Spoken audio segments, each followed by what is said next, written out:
एक और साथ में चल रहा था कि या तो मर्चेंट नेवी में चले जाएंगे या फिर होटल मैनेजमेंट। खुद से ही प्रिपरेशन करके मेरे को ग्रेट ईस्टर्न मिला। तो 12 में मैथमेटिक्स में 33 मार्क्स आया था। वहीं ग्रेट ईस्टर्न में फर्स्ट सेमेस्टर के मिड टर्म में मेरा मैथमेटिक्स मार्क्स 99 आउट ऑफ 100 था।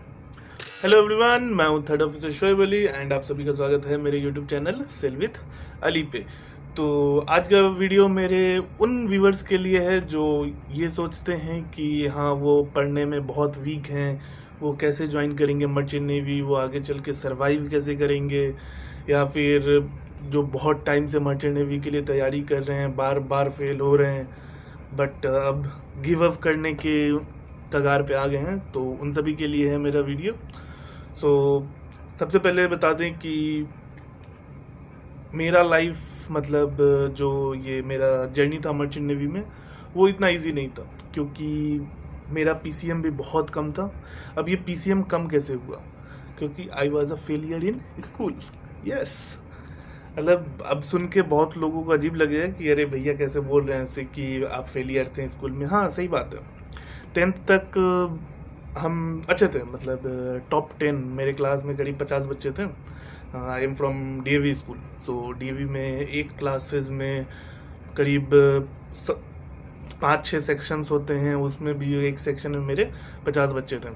उसमें हम 10th तक में टॉप 10 में आ जाते थे, इजीली आ जाते थे। तो और हमेशा 80% एबव तो रहता ही था मार्क्स।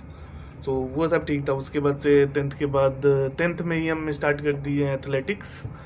सो उसके बाद से सब सत्यानाश, मतलब हम स्पोर्ट्स पे ज़्यादा ध्यान देने लगे, पढ़ाई पे कम। और 11th 12th बहुत टाइम देना पड़ता है बट हम ज़्यादातर टाइम ग्राउंड में देते थे। मतलब स्कूल भी जाते थे, कोचिंग तो हम करते ही नहीं थे, मतलब कोचिंग कभी ज्वाइन नहीं किया। बस हाँ, एक केमिस्ट्री का कोचिंग ज्वाइन किए थे 12th में, तो वो बहुत फ़ायदेमंद था। बट 11th में कोई कोचिंग नहीं, हम स्कूल जाते थे, सुबह 7 बजे जाते थे, 7 बजे से ग्राउंड में रहते थे। 6th या 7th पीरियड में हम क्लास में चले जाते थे एक पीरियड के लिए, और उसमें भी आकर लास्ट बेंच पे जाके सो जाते थे क्योंकि बहुत थके रहते थे। 11th के फर्स्ट टर्म के टाइम तो हम एग्ज़ाम भी नहीं दिए, मतलब फिजिक्स का एग्ज़ाम था मेरा और हम आराम से इंटर स्टेट टूर्नामेंट खेल रहे थे छपरा में। उसके बाद से वो सब भी सही है, उसका भी दिक्कत नहीं है। फिजिक्स का मतलब तो हमको ABCD भी नहीं आता था 11th का, कुछ नहीं पढ़े हम, ना फिजिक्स ना केमिस्ट्री ना मैथ्स। जब 11th का एग्ज़ाम दिए और जब रिज़ल्ट लेने गए तो मेरे जो क्लास टीचर तो बोले तुमको रिज़ल्ट नहीं देंगे, तुम जाओ अपने गार्जियन को बुला के लेके आओ। तो गार्जियन को बुला नहीं सकते थे हम, तो हम अपने स्पोर्ट्स टीचर के पास गए। वो बोले चलो हम लेंगे तुम्हारा रिज़ल्ट। वो गए, मेरे क्लास टीचर वैसे भी मजाक कर रहे थे कि नहीं देंगे करके। फिर गए, तब हम अपना मार्क्स देखे। फिजिक्स में 5 मार्क्स, मैथ्स में 7 मार्क्स, केमिस्ट्री में 9 मार्क्स आउट ऑफ 70। ठीक है, 70 में 5, 70 में 7, 70 में 9। वो भी शायद टीचर जो थे वो मेहरबानी करके दे दिए होंगे, क्योंकि हम पेपर में कुछ नहीं लिखे थे। कैसे लिखेंगे, क्योंकि हम पढ़े ही नहीं थे। हमको बिल्कुल भी मन नहीं लगता था पढ़ाई में। ये चीज़ हमको बाद में रियलाइज़ होता है कि हम बहुत गलती की है, मतलब गलत किए, नहीं पढ़ गए। उसके बाद से 12 में गए।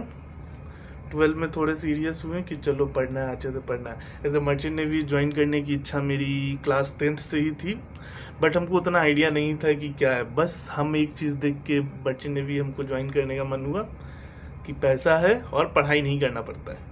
ये चीज़ तो मतलब क्या बोले, जब हम लोग इसके बाद क्या कहते हैं DNS ग्रेट ईस्टर्न में सेलेक्ट होने के बाद फर्स्ट टाइम जब ग्रेट ईस्टर्न में गए हम लोग, सो फर्स्ट संडे था और हम लोग सभी सीनियर्स के साथ इंटरेक्ट कर रहे थे चैट रूम में।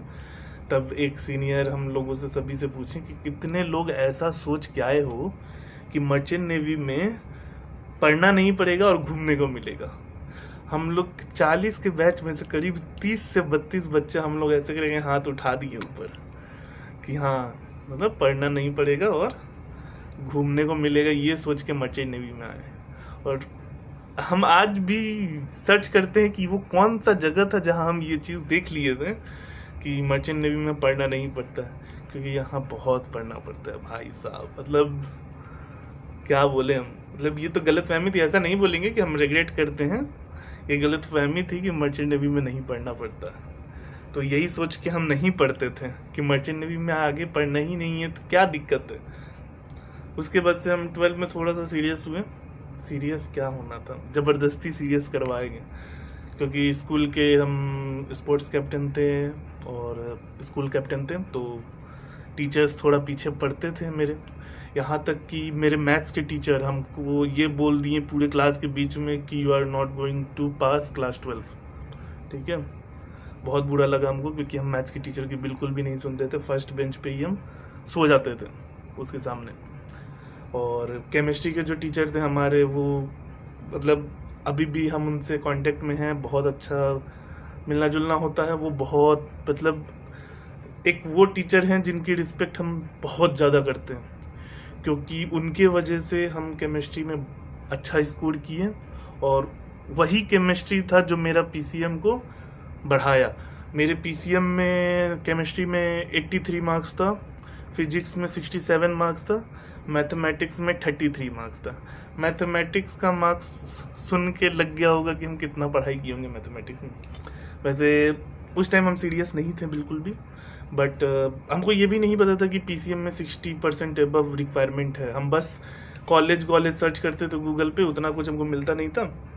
हम IMU CET दे दिए, IMU CET में हमको बहुत अच्छा रैंक आया, बट जब हम इस पे क्योरा पे देखते थे तो वहाँ पे आता था कि ये IMU कैंपसेस के जो ये हैं क्या कहते हैं प्लेसमेंट है बहुत लो है। और वहाँ पे TS चाणक्य को IMU कैंपस पता नहीं कोई बताता ही नहीं था। हम बस TS चाणक्य करते रहते थे। मेरा बहुत ईजिली हमको TS चाणक्य मिल भी जाता BSc के लिए, बट हमको पता ही नहीं था कि वही IMU नवी मुंबई है। तो हम नहीं लिए एडमिशन, हम सोचे कि अगले साल फिर से तैयारी करेंगे। उस टाइम मेरा एक और साथ में चल रहा था कि या तो मर्चेंट नेवी में चले जाएंगे या फिर होटल मैनेजमेंट का भी एग्ज़ाम दिए। होटल मैनेजमेंट में भी मेरा रैंक बहुत अच्छा आया, और उसमें भी हमको IHM पूसा मिल रहा था, जो कि इंडिया का नंबर 1 इंस्टीट्यूट है।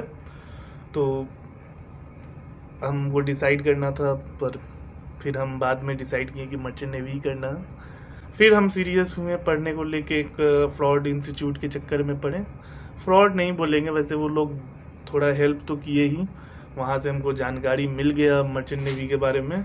बट हाँ, वहाँ पे हम जो लगभग 1 लाख रुपया लगाए, वो मेरा पूरा वेस्ट था। मतलब हमको कभी भी वो लगा नहीं कि हाँ वो कभी भी मेरा वर्थ इट था वो कोचिंग इंस्टीट्यूट ज्वाइन करना। कानपुर में ज्वाइन किए थे हम, बट हाँ थोड़ा आइडिया मिल गया। फिर खुद से ही प्रिपरेशन करके मेरे को ग्रेट ईस्टर्न मिला। फिर से IMU CET दिए थे दिसंबर में, उसमें भी अच्छा रैंक आया, ग्रेट ईस्टर्न मिल गया। SCI का भी मिला था, बट ग्रेट ईस्टर्न जब मिल गया तो ग्रेट ईस्टर्न ही चले गए। उस टाइम हम बहुत पढ़े, बहुत ज़्यादा पढ़े, और मैथमेटिक्स तो बहुत पढ़े थे। और जहाँ हमको 12 में मैथमेटिक्स में 33 मार्क्स आया था, वहीं ग्रेट ईस्टर्न में फर्स्ट सेमेस्टर के मिड टर्म में मेरा मैथमेटिक्स मार्क्स 99 आउट ऑफ 100 था।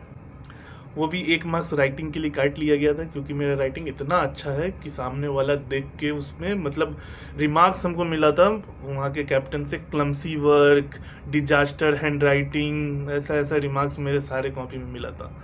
तो इसी से अंदाज़ा लगा सकते हो कि कितना अच्छा हैंड राइटिंग रहा होगा। एक चीज़ था कि हमको पता नहीं कैसे ये सब सब्जेक्ट में मन लग गया। मतलब जो भी सब्जेक्ट DNS था उसमें हमको बहुत अच्छा लगा। नेविगेशन पढ़ना हमको अच्छा लगा, हमको स्टेबिलिटी अच्छा लगा, कार्गो वर्क अच्छा लगा। और एक चीज़ है, जिस चीज़ में आपको मन लग जाए वो चीज़ हमेशा आप करते हैं। तो जहाँ हमको 12 में बिल्कुल भी पढ़ने का मन नहीं करता था, फिजिक्स केमिस्ट्री मैथ, वहीं हमको ये सब चीज़ें बहुत पसंद आई और हम पढ़ने भी लगे और बहुत पढ़े। अब कोई हमको देख नहीं पाता था पढ़ने के लिए, क्योंकि मोस्टली हम रात में पढ़ते थे। और हम क्या करते थे, हमारे ग्रेट ईस्टर्न में ड्यूटी वॉच होता है रात में, कैडेट ड्यूटी करता। सो हमारा पूरा बैच पनिशमेंट पे था, तो 4-4 घंटे का ड्यूटी लगता था। तो मेरा जिस दिन भी ड्यूटी रहता था, हम अपना वाले के साथ मतलब दूसरों के साथ एक्सचेंज करके हम हमेशा रात का 2 से 6 वाला ड्यूटी लेते थे, ताकि आराम से 4 घंटे बिना किसी हिंड्रेंस के पढ़ सके।